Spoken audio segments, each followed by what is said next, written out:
In this tutorial, we're going to look at something that we do in math quite often, and that's to simplify radical expressions.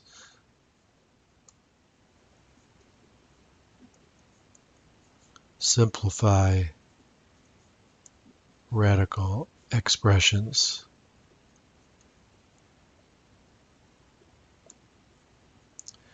And just as a quick review, a radical expression is any kind of expression that involves the radical symbol, which we've seen many times before.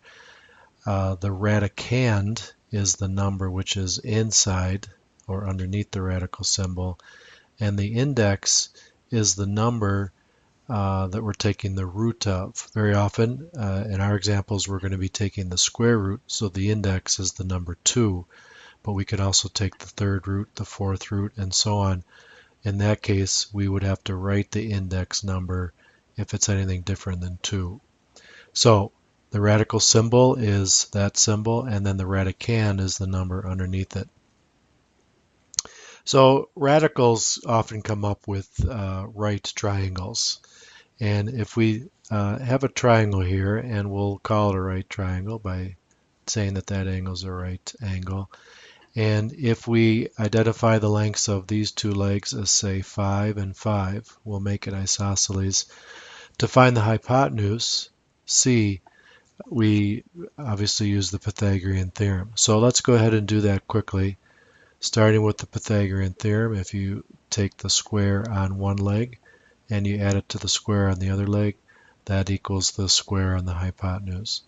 Substituting in our two values for the legs, 5 squared plus 5 squared is equal to c squared. Simplify the left side, 25 plus 25 is 50, and that's equal to c squared. So what we'll do to find the length of c is we'll take the square root of both sides, and the square root of 50, well, very commonly we would just write it as the square root of 50, and the square root of c squared is c. It's just c because it's a positive distance, and that would be a very acceptable answer. Often we might be asked to estimate that. Well, we can do that without a calculator. The square root of 50 is close to the square root of 49. The square root of 49 is exactly 7. So let's just say that that's close to 7.1 if we wanted to estimate it. And oftentimes that's a very acceptable response. But what we want to look at is a way that we can simplify that radical. It's not in simplest form. So let's put it into simplest radical form. Simplest radical form. And we do that by taking, in this case, the square root of 50, and we want to look at the factors of 50 and try to find factors of 50 that are perfect squares.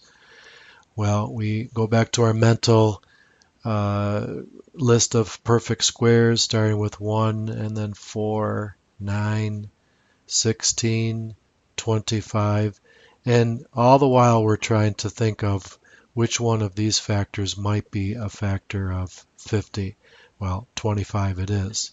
So I can rewrite the square root of 50 as the product of the square root of 25 times the square root of 2.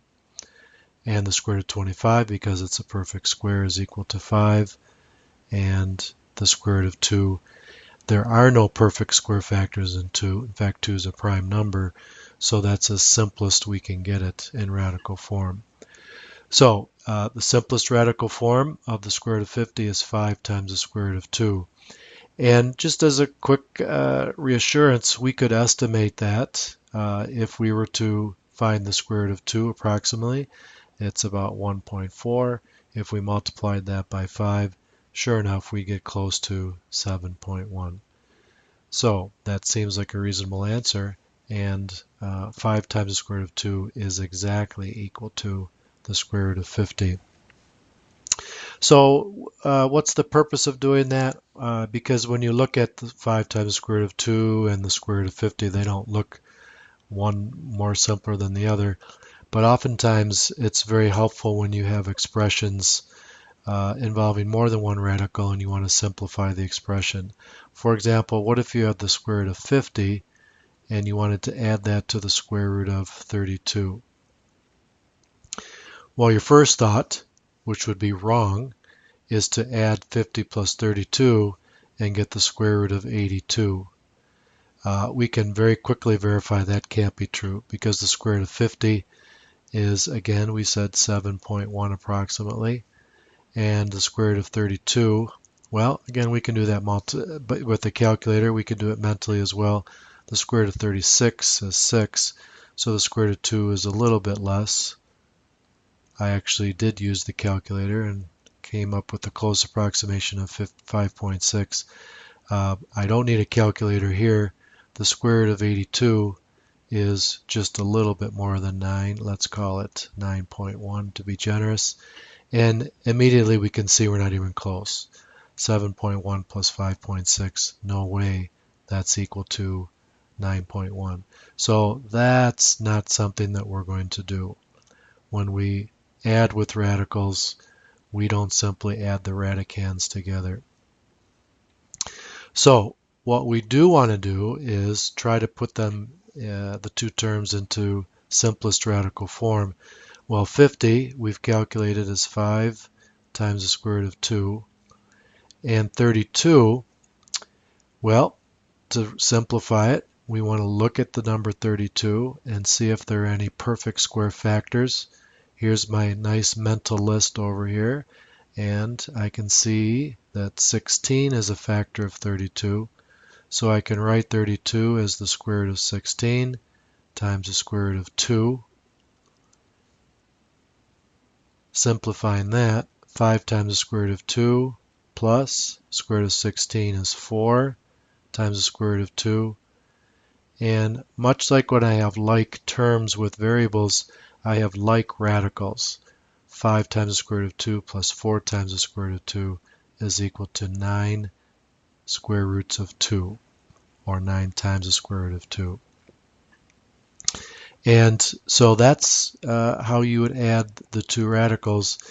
If you, again, you wanted to make a quick mental check, you would estimate the square root of 2, and that's close to 1.4. 9 times 1.4 is about 12.7. And if we go back to what we had a moment ago, the square root of 50 we said was a little more than 7. The square root of 32 was about 5.6. And is that close to 12.7? Sure, those are all reasonable estimates. So here's how you do that. Let's now go on and we'll just look at a couple other examples just to show you what that might be. So we've got the square root of 40 simplified to simplest radical form. Square root of 40, not too big of a number. We can quickly see that 4 is a factor of the square root of 40, or of 40, and the square root of 40 then can be reduced to 4 times the square root of 10. Square root of 4 is equal to 2. Square root of 10, there are no perfect square factors in 10 other than 1, which won't change it. So simplest radical form would be 2 times the square root of 10. And one more, which is a bit more challenging. When the radicand is a 3-digit or higher number, they can be a little more challenging. So again, we go through our mental list of perfect squares. We probably pretty quickly eliminate those lower ones. And doing some mental math, or maybe using your calculator, you can probably make a reasonable estimate that 36 is a factor of 720. That's not too hard.